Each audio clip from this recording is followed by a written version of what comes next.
नमस्कार प्यारे दोस्तों, मैं हूं सूरज। शिक्षा पॉइंट पर आप लोगों का स्वागत है। इंग्लिश के इस क्लास में आज हम बहुत मज़ेदार कंसेप्ट सीखने वाले हैं। तो जो लोग अभी जुड़ चुके हैं वो लोग पहले एक बार के लिए वापस इस वीडियो का लिंक नीचे से शेयर करें आप, और अपने जितने भी फ्रेंड्स हैं उनके साथ में एक बार शेयर कर दें, और जो जो पढ़ना चाहते हैं वो एक बार जल्दी से जुड़ जाएं। ठीक है, तो आप ये काम कीजिए फटाफट, जो लोग करना चाह रहे हैं। और वैसे ठीक हो सब लोग? और हाँ, जब वीडियो ख़त्म हो जाती है, वीडियो ख़त्म होने के बाद जब दोबारा आप देखो या फिर दोबारा चला के इसके नीचे कमेंट्स करो कि जो भी क्लासेस आपकी अभी तक हुई हैं, क्योंकि अभी जो चैट कर रहे होंगे इसके अंदर लाइक जो भी आप मैसेजेस करते हो वो बचता नहीं है। वीडियो ख़त्म होती है, चैट गायब हो जाती है। तो आपको क्या चाहिए, जो भी चीज़ अगर आप चाहते हो बाद में भी देखी जा सके, तो उसके लिए क्या करना है, आपको बाद में कमेंट छोड़ना है। वो कमेंट जब वहाँ पे पड़ा रहेगा तो उसको कभी भी हम देख सकते हैं। तो वहाँ पर आप अपने क्वेश्चंस, कोई सजेशन, जैसा भी आपको लगे आप डाल सकते हैं। चलो ठीक है, बिना किसी देर के शुरू करते हैं। आपके सामने 6 सेंटेंस मैंने लिखे हैं और ये बहुत ही प्यारे सेंटेंस हैं। इन 6 सेंटेंस से हम एक बहुत अच्छा कंसेप्ट सीखने वाले हैं। तो कंसेप्ट क्या है समझिए। हम सीख रहे हैं, आपको पता है, नाउन। और ये जो क्लास है आपके हर एग्जाम के लिए, यहाँ से आज से आने वाले जितने भी टॉपिक होंगे, इसमें हमारी 3 क्लास होंगे या 4 क्लास होंगे नाउन को लेकर, तो इसमें जितने भी टॉपिक्स आप लोग सीखने वाले हो वो सारे के सारे सबसे इंपॉर्टेंट हैं, क्योंकि ये टॉपिक मिलकर बनाते हैं सब्जेक्ट और वर्ब एग्रीमेंट का रूल। कौन सा रूल? सब्जेक्ट और वर्ब एग्रीमेंट का रूल। जी हाँ, अगर सब्जेक्ट और वर्ब एग्रीमेंट का रूल की अगर हम बात करें, आप कोई भी एग्जाम देख लो, ये छोटे से छोटे एग्जाम स्टेट लेवल के एग्जाम में भी आता है, चाहे वो आपके हाई कोर्ट का एग्जाम हो, चाहे वो आपके लाइक अगर एलडीसी के एग्जाम की मैं बात करूं वहां पे भी इंग्लिश आती है तो उसमें भी है। इसी के अलावा आपके एसएससी बैंकिंग के अंदर तो नो डाउट है ही हमेशा से ही, और रीट जैसे एग्जाम्स में भी इन क्वेश्चंस को देखा जाता है। तो आपको समझना है सब्जेक्ट और वर्ब एग्रीमेंट किस तरह से।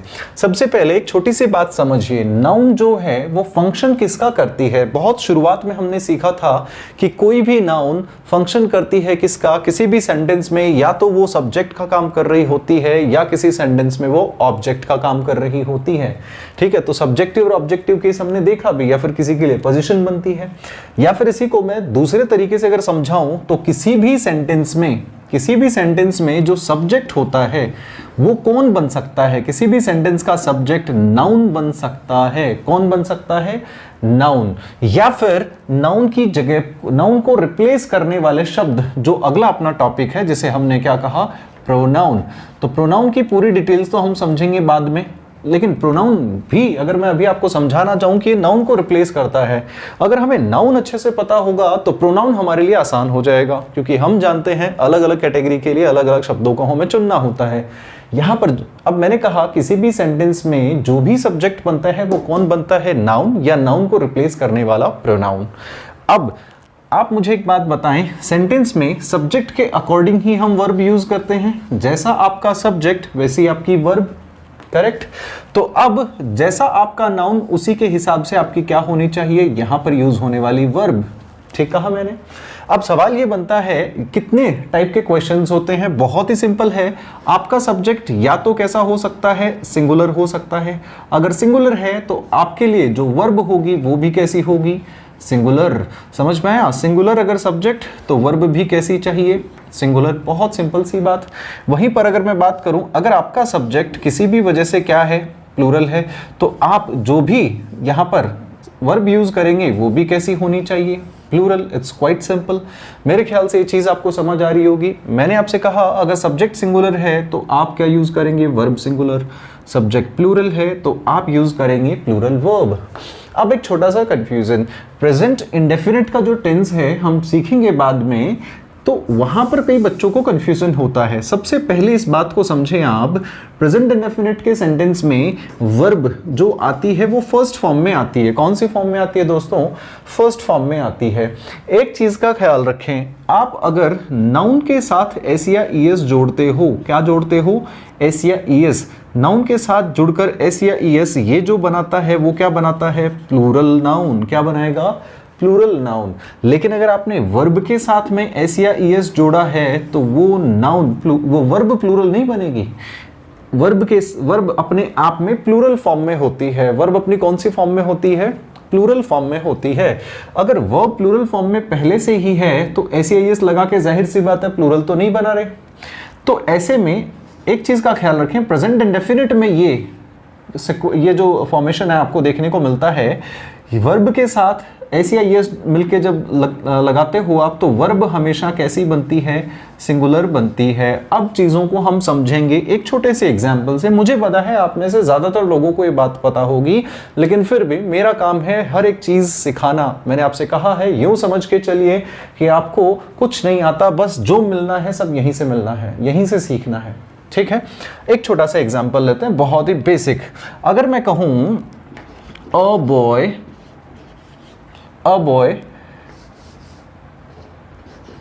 एकदम आसान verb play, a boy play.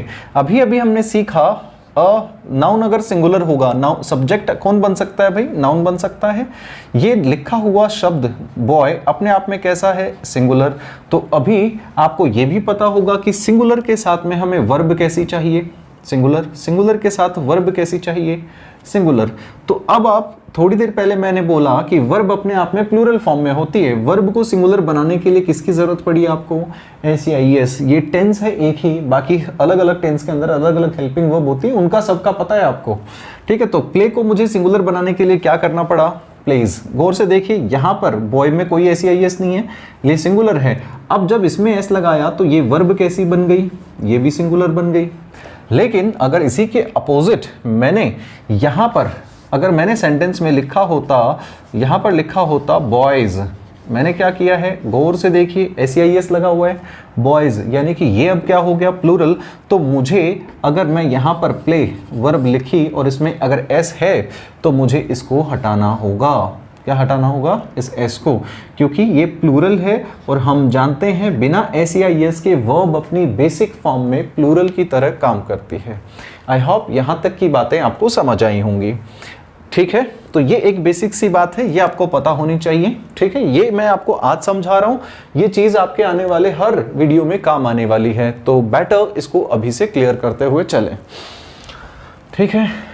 अब इसको थोड़ा सा मिटा रहा हूँ, इसको आप लिख लीजिएगा बाद में जब भी आप नोट्स बनाएं। यहाँ तक की बातें याद रखें कि सिंगुलर सब्जेक्ट होने पर वर्ब सिंगुलर। अब बड़ी दिक्कत ये आती है कि कब सब्जेक्ट सिंगुलर है, कब सब्जेक्ट प्लूरल है, उसको हमें पहचानना आना चाहिए। और उससे रिलेटेड जो सबसे महत्वपूर्ण क्वेश्चंस हैं, जो कि आपका एग्जाम आपसे बार बार पूछता है, उसे हम एक बार अभी देख लेते हैं, ठीक है।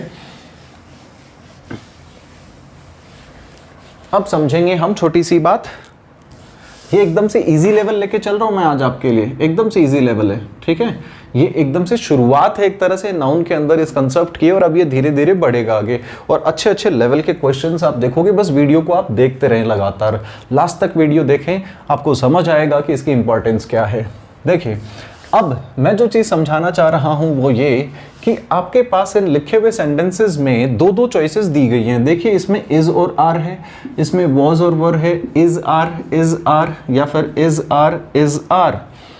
ये हमें सभी को पता है कि इज अपने आप में कैसी वर्ब है भाई, सिंगुलर। अगर यानी कि सिंगुलर वर्ब रखना चाहते हो तो ये लिखा हुआ आपका सब्जेक्ट कैसा होना चाहिए, सिंगुलर। अगर आप यहाँ पर ये प्लूरल वर्ब रखना चाहते हो आर, तो जाहिर सी बात है ये लिखा हुआ सब्जेक्ट कैसा होना चाहिए, प्लूरल। ठीक इसी तरह से वॉज आपका सिंगुलर है, वर प्लूरल है, बाकी सब में इज और आ रही है, कोई टेंशन वाली बात नहीं है। यहां तक की चीजें समझ आई, ठीक है। अब देखिए थोड़ा सा और आगे बढ़ते हैं। समझो, अगर मैं आपको एक छोटी सी बात समझाऊं, और वो ये कि इन लिखे हुए सेंटेंसेस में कुछ खास तरह का कंसेप्ट फॉलो होता है, ठीक है। अब मैं आपके सामने एक छोटा सा पहले सेंटेंस को हम क्लियर करने की कोशिश करते हैं। लिखा हुआ है 4 lakh rupees is are in my account. क्या सही आंसर होना चाहिए, क्या सही आंसर होना चाहिए, आंसर दीजिए। सेकेंड सेंटेंस 10,000 रुपीज वॉज या वर डिस्ट्रीब्यूटेड। अगला सेंटेंस 65 kg इज या आर एवरेज वेट। अगला सेंटेंस 3 kilometers इज या are easy to travel on bike. 10 kilometers per hour is या are dangerous speed. Next 28 days is या are quarantine period. Okay, अब समझते हैं concept को। कंसेप्ट क्या कहता है? कंसेप्ट क्या कहता है कि जब कभी भी आप सेंटेंस में सब्जेक्ट की जगह पर या ऑब्जेक्ट की जगह पर कहीं पर भी आप देखते हो क्या, एक बार बोल के बताओ, मैंने लिखा क्या? अमाउंट। क्या देखते हैं? अमाउंट। या फिर आप देखते हो वेट। क्या देखते हो दोस्तों? वेट। वेट का मतलब सभी को पता होगा, भार, वजन, ठीक है, अमाउंट, वेट। या फिर अगर आप देखते हो क्या? डिस्टेंस। क्या देखते हो मेरे दोस्तों, एक बार बोल के बताओ? डिस्टेंस। या फिर आप देखते हो amount, weight, distance, height, speed, या फिर आप देखते हो पीरियड ऑफ टाइम। ये कितनी चीजें हुई मेरे दोस्तों, एक बार देख के बताओ? 6 तरह की चीजें हैं। Amount, weight, distance, height, speed या पीरियड ऑफ टाइम। ये 6 तरह की चीजें जब भी आप देखते हो तो इनको 2 तरीके से यूज किया जा सकता है। कैसे यूज किया जा सकता है? 2 तरीके से, ठीक है। अब समझना ये है कि इन सभी को जब भी आप अंग्रेजी में यूज करते हो तो इनके साथ आप कभी सिंगुलर वर्ब भी यूज करते हो और कभी इनके साथ आप प्लूरल वर्ब भी यूज करते हो। दोनों तरह से वर्ब यूज होती हैं। ऐसा नहीं मान के चलना है कि भाई ठीक है सभी में सिंगुलर होगा या सभी में प्लूरल होगा, ठीक है, तो वो सेंटेंस के अकॉर्डिंग होगा, ठीक है। अब हम समझेंगे और इसमें जो वेरिएशंस आ सकती है उनको भी हम अभी अप्लाई करके देखेंगे। करना क्या है, अब मैंने आपको समझा रहा हूं जो चीज कि मैंने कहा इनके साथ सिंगुलर और इनके साथ प्लूरल दोनों की दोनों यूज हो सकती हैं। कब सिंगुलर और कब प्लूरल, इस बात का तय करता है कि इन सभी शब्दों को यूज कैसे किया गया है, इन सभी शब्दों को कैसे यूज किया गया है।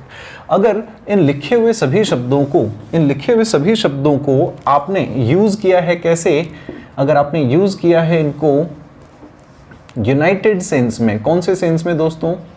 यूनाइटेड। यूनाइटेड का मतलब क्या हुआ? ये यूनाइटेड नहीं है, यूनाइटेड है। यूनाइटेड यानी कि संगठित, इकट्ठा, ठीक है, इकट्ठा सेंस में, यानी कि इनका एक होना बताया जा रहा है, अलग अलग नहीं है, अलग अलग नहीं है, इनका एक होना बताया जा रहा है। तो इनके साथ आप क्या यूज करेंगे?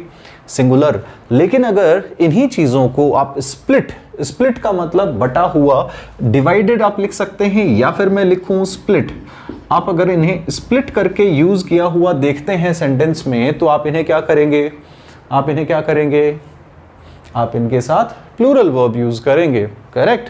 अब समझते हैं पहला सेंटेंस। देखिए लिखा हुआ है 4 lakh rupees, no doubt 4 lakh rupees बहुत ज्यादा है, सिंगुलर से ज्यादा है, लेकिन ये 4 लाख रुपए मिलकर क्या बना रहे हैं? ये 4 लाख रुपए मिलकर बना रहे हैं एक अमाउंट। क्या बना रहे हैं?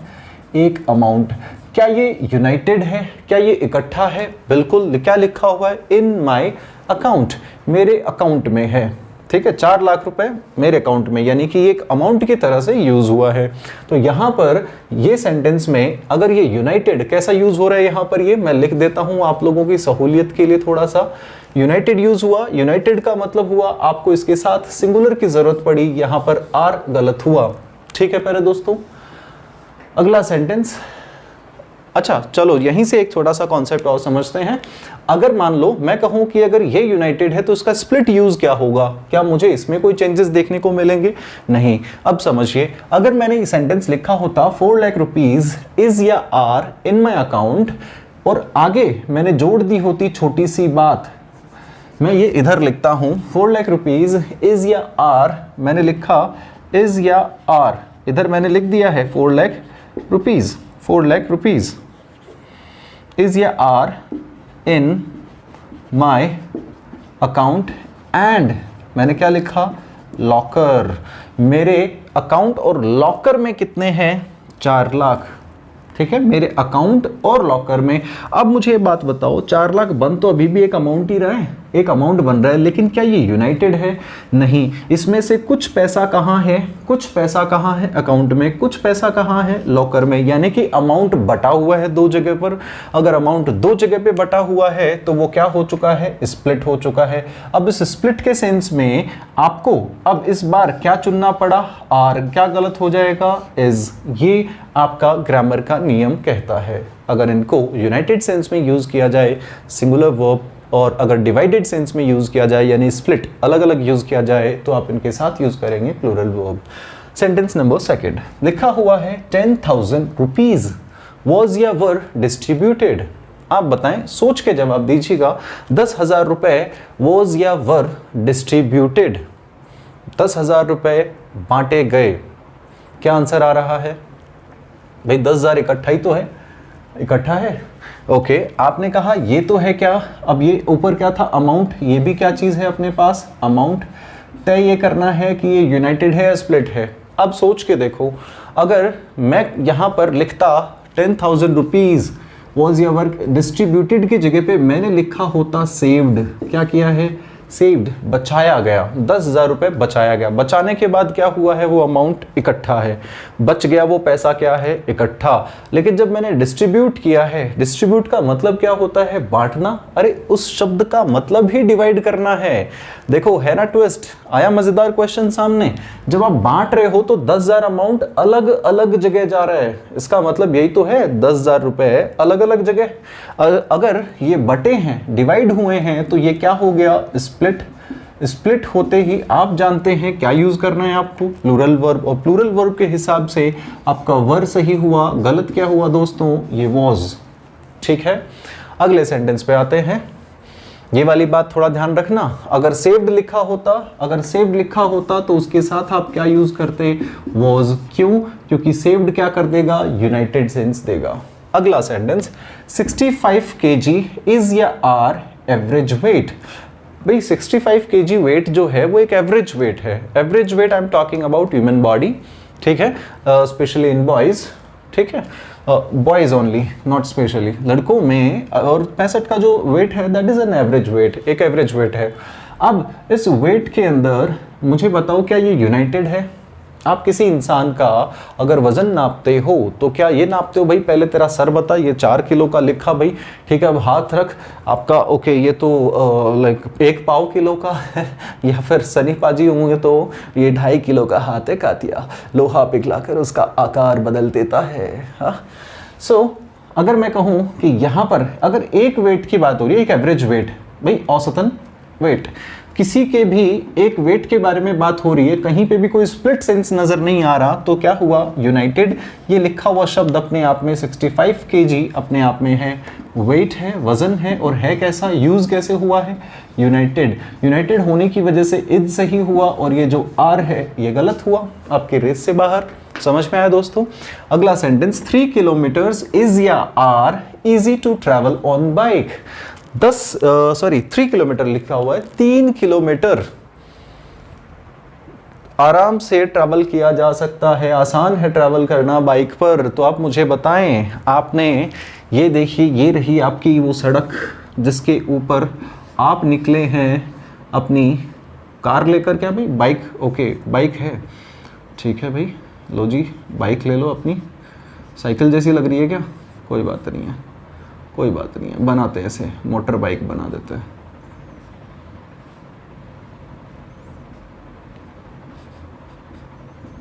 ये आप अपनी मोटर बाइक लेके निकले हो, ठीक है, एलॉय व्हील है भाई, ठीक, आप बाइक लेके निकले हो। अब यहां से लेकर यहां तक मान लो ये पॉइंट है कितना? 3 km, 3 किलोमीटर ये दूरी है। आपने सेंटेंस में लिखा है 3 किलोमीटर्स इज या are easy to travel on bike. आप किस पे ट्रैवल कर रहे हो? बाइक पर। यहां से शुरू कर कर यहां तक ट्रैवल कितना हुआ है? 1, यानी कि जो डिस्टेंस है वो यूनाइटेड सेंस में कवर की गई है। डिस्टेंस यूनाइटेड एक ही सेंस में कवर की गई है। अगर बाइक अकेली है तो जाहिर सी बात है ये जो डिस्टेंस है, डिस्टेंस मैं डिस्टेंस के लिए मेंशन कर रहा हूँ डी, और कैसे किया गया है इसको? यूनाइटेड सेंस में के लिए किया यूज, और इस वजह से आपने इज सही माना, गलत क्या हुआ? आर। अब चलो एक और एक्सपेरिमेंट कर लेते हैं। एक्सपेरिमेंट इन द सेंस, अगर ये स्प्लिट होता तो क्या होता? 3 किलोमीटर्स इज या आर, दोनों चॉइसेस मान के चलिए। Easy to travel on bike, आगे मैं लिख दूं एंड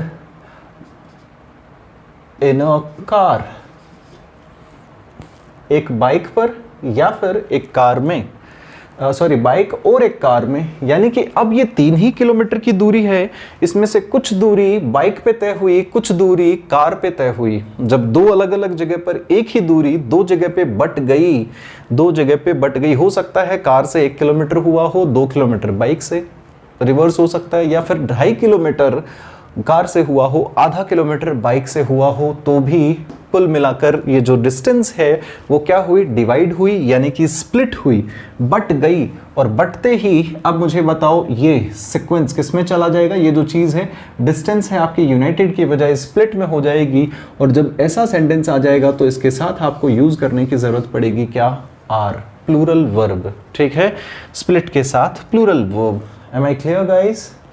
नेक्स्ट देखते हैं, लिखा हुआ है 10 kilometres per hour. 10 kilometres, sorry not 10, okay it's 10 kilometre per hour is dangerous कैसे हो सकता है भाई, ये भी लिखने में गलती हुई है। ओके इसको हटाते हैं, इसको 100 कर देते हैं। ठीक है, 100 किलोमीटर्स पर आवर इज या are dangerous speed to drive at. अगर आप कितनी स्पीड पे चलाते हो, कितनी स्पीड पे चलाते हो, 100 किलोमीटर प्रति घंटा की रफ्तार पे अगर ड्राइव करते हो तो ये बड़ी ही खतरनाक हो सकती है। अब मुझे बताओ क्या ये स्पीड डिवाइडेड सेंस में है? भाई आपने जो भी चलाया, गाड़ी जो चलाई, जितनी भी ट्रैवल आप कर रहे हो, किस स्पीड पे कर रहे हो, 100 एक यूनाइटेड सेंस होने की वजह से ये अब जब बात हो रही है, एक यहाँ पर किसकी बात हो रही है, 100 किलोमीटर्स पर आवर, ये पूरी चीज़ मिलकर क्या बना रहे हैं भाई, किलोमीटर्स पर आवर। ये क्या बताती है, स्पीड। और जब भी आप स्पीड की बात करते हो, देखिए स्पीड की जब आप बात करते हो, यूनाइटेड सेंस है, क्या यूज होगा, सिंगुलर, और इसीलिए आपका इज सही हुआ, गलत क्या हुआ, आर। ठीक है दोस्तों, अगला सेंटेंस आपके सामने, 28 डेज इज या आर क्वारंटाइन पीरियड। बड़ा ही आसान है, शायद दोस्तों को सारी बात समझ आ गई होगी। ये लिखा हुआ है पीरियड आपके सामने, और अब मुझे बताएं कि यहाँ पर क्या किया जाए, यहाँ पर क्या किया जाए। 28 डेज इज या आर क्वारंटाइन पीरियड, 28 दिन क्वारंटाइन पीरियड है। भाई कौन सा पीरियड है, क्वारंटाइन। मैं कहूँ 2 महीने की छुट्टी है, तो holiday is for 2 months, holiday right, या फिर वेकेशंस। वेकेशंस अपने आप में प्लूरल शब्द है, एक्सक्यूज मी, ओके सॉरी। तो अगर मैं कहूँ, हाँ यहाँ पर क्वारंटाइन पीरियड की बात हो रही है, तो एक तरह का एक टाइम है, एक पीरियड है जिसकी बात की जा रही है, और वो 28 डेज का है, लेकिन फुल मिलाकर बनाता तो एक ही है, वो 28 दिन का होगा, तब उसे आप क्या बोलेंगे, क्वारंटाइन पीरियड। तो इसके लिए एक्चुअल में ये यूनाइटेड सेंस हुआ, ज़रूरत किसकी पड़ी आपको, इज की, गलत क्या हुआ, आर मेरे दोस्तों। ठीक है, चलो अब आपसे एक छोटा सा सवाल, शायद यह चीज़ें आपको समझ आ गई होंगी अच्छे से। अब मैं यहाँ से हटा करके एक छोटा सा सवाल आप लोगों से पूछ लेता हूँ, बोर्ड पे थोड़ी जगह मुझे ज़रूरत पड़ेगी, इसका आंसर आप लोग अभी करेंगे। ठीक है, तो क्वेश्चन है,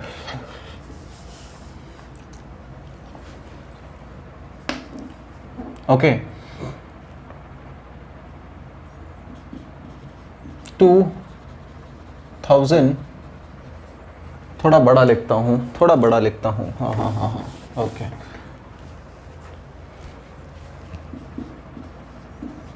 2000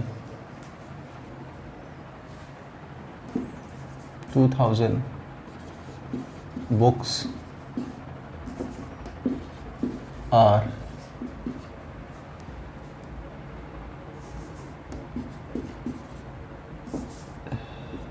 is in the office। भाई ऑफिस में 2000 किताब है। आप मुझे बताएं कि क्या ये चीज़ क्या लिखा हुआ सेंटेंस में आप इम्प्रूवमेंट कर पाएंगे, दोनों में से कौन सा सही है, क्या आप बता पाएंगे, इज होगा या आर होगा। सोचो कहाँ है, यूनाइटेड सेंस में, डिवाइडेड सेंस में, कैसे हैं, सोचो, आंसर दो।